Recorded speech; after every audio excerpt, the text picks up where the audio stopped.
আসসালামু আলাইকুম। সবুজ বাংলার সবুজ মাঠে স্বাগত জানাচ্ছি আমি গাজী সাখাওয়াত। আমার সাথে আছেন সিনিয়র ক্রীড়া সাংবাদিক বদিউজ্জামান মিলন। প্রথমে শুরু করছি ক্রীড়াঙ্গনের আজকের উল্লেখযোগ্য শিরোনাম নিয়ে। ক্রিকেটে থাকলে কেউ রাজনীতি করতে পারবে না, আমিনুল ইসলাম বুলবুল। সম্মুখে কড়া বার্তা প্রধান নির্বাচক গাজী আশরাফ হোসেন লিপুর।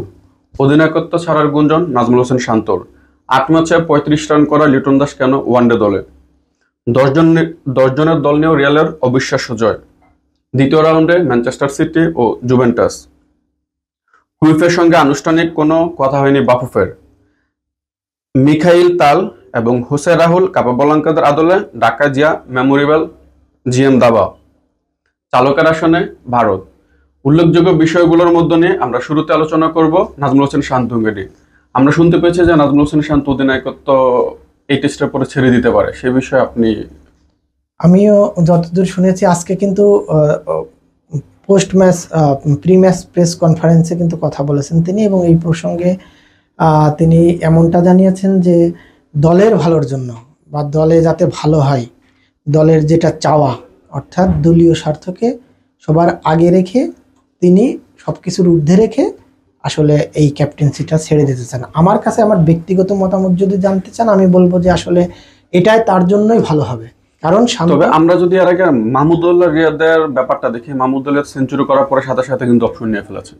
তো যদি শান্তর এরকম মনোভাব থেকেই থাকতো যে না, আমি যেহেতু 2টা সেঞ্চুরি পেয়েছি আমি অধিনায়কত্ব ছেড়ে দিব, যেহেতু ছাড়েনি, সেক্ষেত্রে বিষয়টা কি থেকে যায় না যে হয়তো কলম্বো টেস্টের পরে অধিনায়কত্ব ছাড়বে না?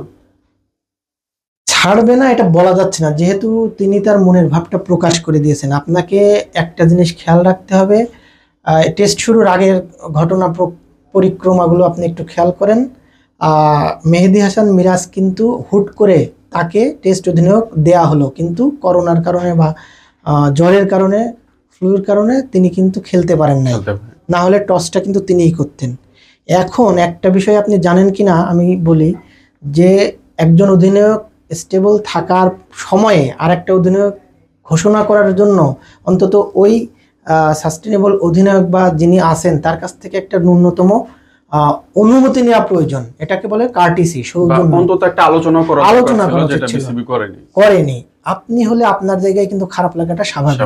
ওই খারাপ লাগাটা আমার মনে হয় ব্যক্তিগত আমার মতামত শান্তরও লেগেছে। এই জায়গা থেকে তিনি যেহেতু ব্যাক টু ব্যাক সেঞ্চুরি করেছেন, ব্যাটে তার জবাব দিয়েছেন, এখন তিনি মনে করছেন তিনি ক্যাপ্টেন থাকবেন না। কিন্তু ভদ্রভাবে তিনি জানিয়ে দিয়েছেন বা জানাবেন এরকম একটা গুঞ্জন তিনি বলেছেন। বাংলাদেশ শ্রীলঙ্কার জন্য ওয়ানডে সিরিজের দল ঘোষণা করা হয়েছে, যেখানে আমরা দেখতে পারলাম সোহান, মোসাদ্দেক, নাসুম এবং সৌম্য দলে নেই। সৌম্যর ব্যাপারটা আমরা জানি যে ইনজুরির কারণে তিনি দলে নেই, কিন্তু আমার প্রশ্নটা হচ্ছে নাসুম লাস্ট যখন খেলেছিলেন তখন সে যথেষ্ট ভালো খেলেছে, নাসুমের জায়গায় তানভীর ইসলামকে কেন নেওয়া হলো, আমার একটা প্রশ্ন। আর দ্বিতীয় প্রশ্নটা হচ্ছে যে সোহান গ্লোবাল সুপার লিগ থেকে শুরু করে এনসিএল, বিপিএল বা এমন কোনো জায়গা নেই যেখানে সে ভালো খেলেনি, তো সোহানের কেন বাদ পড়লো? এই প্রসঙ্গে আমি ওই পুরনো কথাই বলবো, আমাদের নির্বাচকরা আসলে কিন্তু সবসময় মানে যে যোগ্য বা যিনি ভালো খেলার সামর্থ্য রাখেন তাকে কিন্তু দলে সুযোগ দেওয়ার ক্ষেত্রে অনেকটা সময় দেখা যায় যে তারা তাদের যোগ্য দলটাকে নির্বাচন করতে পারছে না। সোহানের ক্ষেত্রেও কিন্তু তেমনটাই হয়েছে। আপনি বিশ্বকাপের সময় চিন্তা করেন, আপনি টি-20 বিশ্বকাপের কথাই যদি ধরেন, মিরাজকে কেন আপনি বসিয়ে রাখলেন? আরেকটা উল্লেখযোগ্য বিষয় হচ্ছে লাস্ট 8টা ওয়ানডেতে লিটনের রান মাত্র 35। সেক্ষেত্রে লিটনকে চেঞ্জ করে আমরা কি সোহানকে খেলাতে পারতাম? অবশ্যই খেলাতে পারতাম, কিন্তু এখন তাদের মনে হয়েছে লিটন দাস এখানে রান পেয়েছেন, টেস্টে রান পেয়েছেন, রানের ভিতরে ফিরে এসেছেন, কিন্তু সাদা বল আর লাল বলের খেলাতে পার্থক্যটা আছে, সেটা কিন্তু আপনাকে বুঝতে হবে। এখন আপনি নির্বাচক হিসেবে যে জায়গায় বসে আছেন বা আপনারা যেখানে বসে আছেন, আপনারা ক্রিকেটের নীতি নির্ধারকরা যদি এই ধরনের চিন্তা ভাবনা করে দল নির্বাচন করেন তাহলে সেটার প্রভাব তো মাঠে পড়বেই। এখন দেখা যাক, যদি নির্বাচকরা সোহানের পরিবর্তে নেওয়া হয়েছে তানভীরকে, মানে আমার মনে হয় যে যদি তিনি তার যোগ্যতাটা প্রমাণ করতে না পারেন বা তার সুযোগটা যদি কাজে লাগাতে না পারেন, তাহলে কিন্তু আমাদের কথাগুলোই, আমাদের বলবো না, সাধারণ মানুষের কথাগুলোই সত্যি হবে। আমরা যদি এবার দাবার কথা বলি, সেখানে প্রয়াত গ্র্যান্ডমাস্টার জিয়াউর রহমানকে নিয়ে জিয়াউর রহমানের স্মরণে ঢাকা জিয়া মেমোরিয়াল জিএম একটা বড় রকমের দাবার আয়োজন করতেছে। তো এই বিষয়টার জন্য আসলে বাংলাদেশের দাবার জন্য কতটা উন্নতি হতে যাচ্ছে? এটা আসলে বাংলাদেশের দাবার উন্নতির চেয়ে আমি একটা জায়গায় একটু সিগনিফিকেন্ট আলোচনা করতে চাই যে আপনারা হয়তো সবাই যারা বাংলাদেশের ক্রীড়াঙ্গনে খোঁজখবর একটু আধটু রাখে তারা কিন্তু জানেন যে বাংলাদেশের 5 জন গ্র্যান্ড মাস্টারের ওয়ান অফ দ্য বেস্ট কিংবদন্তি বলা যায় জিয়াউর রহমান, যিনি এই গত বছর জুলাইয়ের 5 তারিখে 5 জুলাই দাবা খেলতে খেলতে দাবার বোর্ডে হার্ট অ্যাটাক করে মারা গিয়েছিলেন। এবং ওই যে প্যাথেটিক একটা ঘটনা এবং অকালে চলে যাওয়া, এটা কিন্তু জিয়ার পরিবার কিন্তু মানতে পারে নাই ভালোভাবে।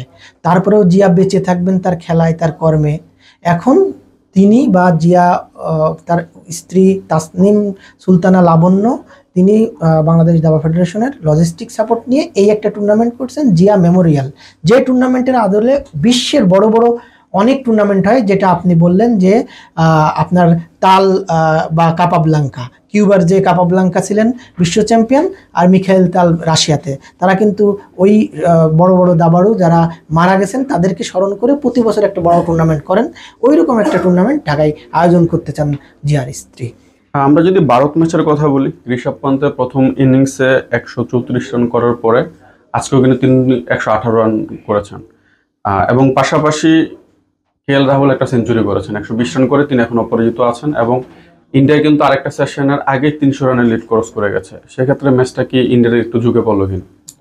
ম্যাচটার কিন্তু এখনো 1.5 দিন যদি বলি বাকি আছে। সো ইন্ডিয়ার দিকে যে ঝুঁকে পড়েছে এটা এখনই বলার মনে হয় সময়টা হয়নি, কারণ এটা একটা ফ্ল্যাট উইকেটে খেলা হচ্ছে, দুই দলের ব্যাটসম্যানরাই কিন্তু সমানে রান পাচ্ছেন। আমার যেটা মনে হচ্ছে ইন্ডিয়া তো অলরেডি 306 রানের এখন পর্যন্ত একটা লিড নিয়েছেন, তারা আরও 1 সেশন 1.5 সেশন ব্যাট করবেন এবং একটা সময় যখন লিড ছাড়বেন তখন টার্গেট কত দাঁড়ায় সেটা দেখতে হবে। ওই টার্গেট তারা কালকে সারাদিন ব্যাট করে তারা করবেন কিনা, নাকি ইংল্যান্ড টেস্ট ড্র করার জন্য খেলবেন, এটা তাদের ওই পজিটিভ অ্যাপ্রোচ বা ডিফেন্সিভ অ্যাপ্রোচ ওটাই বলে দেবে টেস্টের রেজাল্টটা। আপনার কিন্তু একটা নিজস্ব মতামত ছিল যে ম্যাচটা হয়তো ড্র হতে পারে, তো আজকে ভারত যেরকম খেললো আপনি কি গতকালের মতামতের উপরে থাকবেন নাকি মতামত চেঞ্জ করবেন?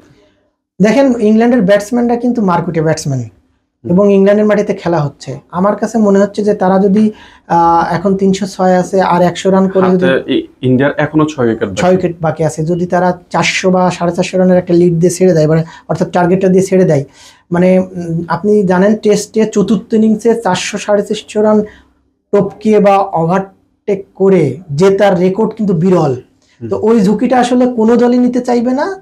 এবং হাতে 10 উইকেট থাকলেও শেষ দিনে মানে উইকেট বিচিত্র রকমের আচরণ করে, সবাই জানে, ভ্যারিয়েশন আসে। সো আমার মনে হয় মানে টেস্টটা ড্রটাই হবে একটা সমীচীন ফল। এবার আমরা শেষ করছি ক্লাব বিশ্বকাপ দিয়ে। ক্লাব বিশ্বকাপে রিয়াল মাদ্রিদ এর রাহুল এসেন্সিও মাত্র 7 মিনিটে লাল কার্ড খায়। এরপরে কিন্তু রিয়াল মাদ্রিদ 5 ওভার গেলে 3টা গোল দেয়, যদিও তারা বিপরীতে একটা গোল খায়। এই যে রিয়াল মাদ্রিদ মাত্র 10 জনের দল নিয়ে ক্লাব বিশ্বকাপের মতো একটা 3 গোলের ব্যবধানে জয়, আসলে রিয়াল মাদ্রিদ আবার ফর্মে ফিরল কিনা? অবশ্যই রিয়াল মাদ্রিদ দেখতে হবে কোন ক্লাবের সঙ্গে খেলেছে।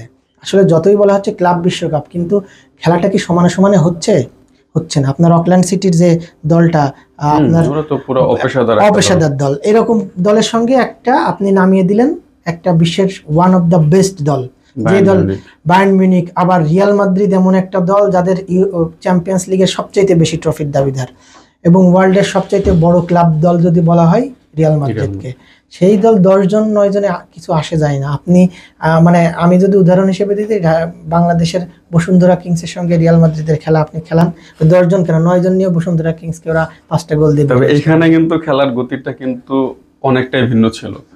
কোর্তুয়া 10টা সেভ দিয়েছে, না হয় কিন্তু ম্যাচটা রিয়াল মাদ্রিদ হেরে যেত। কোর্তুয়া তো আসলে one of the best goalkeeper. আপনি জানেন চ্যাম্পিয়ন্স লিগেও কিন্তু সে তার যথাসাধ্য চেষ্টা করেছে। তো হ্যাঁ, 10 জনের দল যখন আপনি খেলবেন তখন আপনি একটা চাপে থাকবেন। আপনি যতই বলেন 11 ভার্সেস 10, এটা কিন্তু আসলে ফুটবলে সবসময় আপনি রিদমে থাকতে পারবেন না বা ওই আক্রমণটা সামলাতে পারবেন না। তারপরেও শুধু নাম রিয়াল মাদ্রিদ বলেই বা ক্লাবটার নাম রিয়াল মাদ্রিদ বলেই এটা সম্ভব হয়েছে। ধন্যবাদ ভাই সুন্দর আলোচনার জন্য। সবুজ বাংলা সবুজ মাঠের আজকের আয়োজন এ পর্যন্তই। আগামীকাল দেখা হবে খেলার বিভিন্ন আপডেট নিয়ে। সে পর্যন্ত সবুজ মাঠের সাথেই থাকুন। ধন্যবাদ।